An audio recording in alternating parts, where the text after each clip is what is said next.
प्रश्न 1. छत्रपती शिवाजी महाराज यांचा जन्म कधी झाला?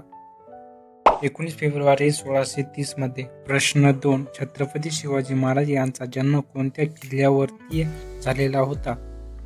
शिवनेरी. प्रश्न 3. शहाजीराजे मालोजीराजे भोसले हे छत्रपती शिवाजी महाराजांचे कोण होते?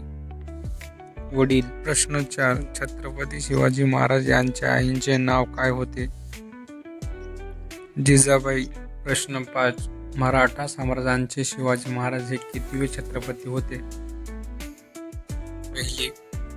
प्रश्न 6. छत्रपती शिवाजी महाराज यांना एकूण किती पत्नी होत्या? 8. प्रश्न 7.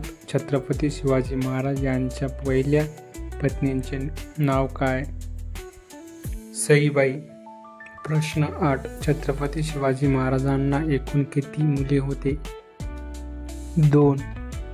प्रश्न 9. छत्रपती शिवाजी महाराजांना येथींचा राजा ही पदवी कोणी दिली होती? लोकांनी. प्रश्न 10. शिवाजी महाराजांनी पश्चिम भारत मराठी साम्राज्याचा पाया केव्हा घातला? 1674.